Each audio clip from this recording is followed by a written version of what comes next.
Hello everyone and welcome to yet another problem from Geeks for Geeks. It says check a children some property in a binary tree. So we are given a binary tree having n nodes like this. It asks us to check whether all of its nodes have the value equal to sum of their child nodes. Return 1 if all the nodes in the tree satisfy the given property, else return 0. So for every node, the value must be equal to the sum of data within the child nodes. Also, consider that we have null as a child, then we can consider the value to be 0. Also, leaves are considered to follow the property automatically. So 15, 5, 10, and this 5 last one is, so by default the leaves are following the property itself. So we need to consider whether 2, 20, it has the sum equal to both of its child nodes. So 20 can be expressed as 15 plus 5 and hence it satisfies. Similar to 15, 10 plus 5. Makes sense? 30, 35, sorry. Oh, well, for 35, it goes 20 and 15. And which satisfy the condition. So we can say that entire tree or entire nodes within the tree satisfy the current condition and hence we cannot put as 1. We cannot say the same with the second example which says 1, 4, 3, 4 and 3 it's not equal to 1. So we are pretty much sure of what we need to do over these things.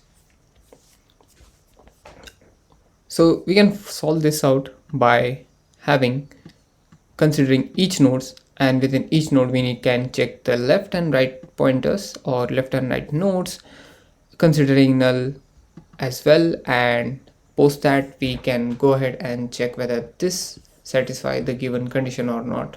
If it does, we check the rest, if it should, and we keep doing so on.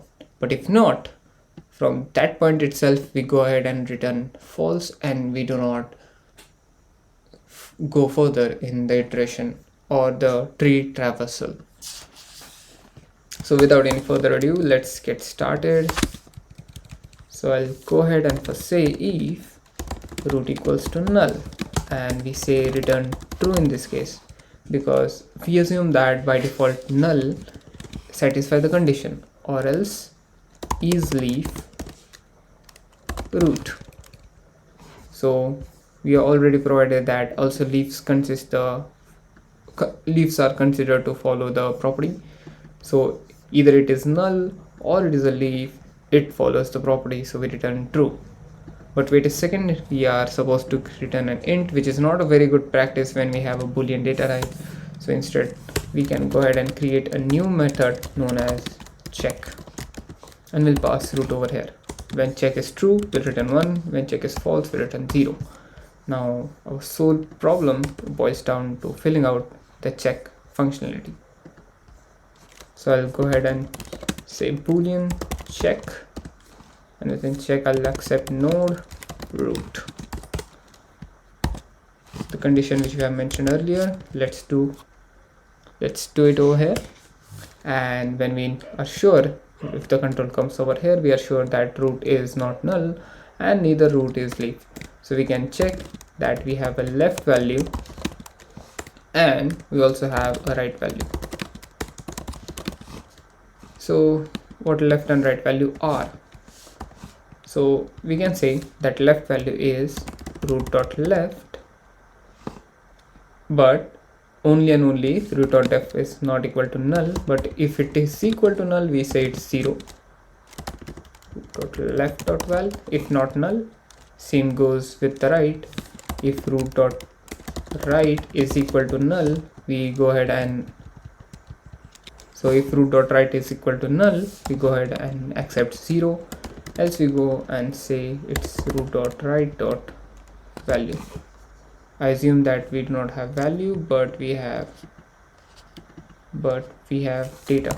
So let's take data over here, because that is how the class node looks like.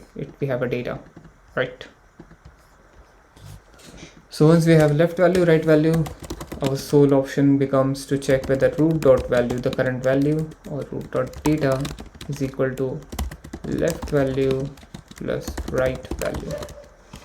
Not only this, we also need to go ahead and check whether root dot left follows the same condition, and check whether root dot right follows the same condition or not.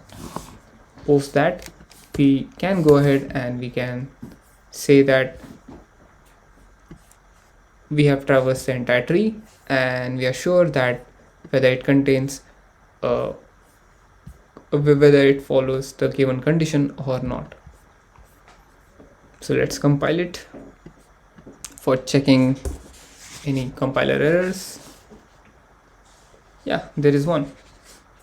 It seems we have not yet implemented isLeft method, so let's do it right away. It will be something like this. It accepts a node and it returns whether root is not equal to null and root dot left is equal to null, also root dot right equals to null. That's how we create isLeft. Also we need a static, so let's not forget that we need to have a static over here, just Java specific things.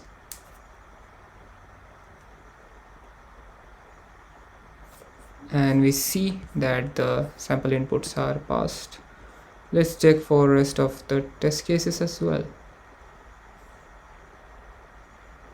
And yeah, we have passed it and it works fine as it. So this was a depth first traversal. We can also go ahead and do the breadth first. We can check level by level wise, and that too works very fine. Depth first was pretty much simple because it consists only few lines of code, and it is much more clean when it comes to coding as well. Do let me know if you have any other solution apart from this, and I'll see you in the next one.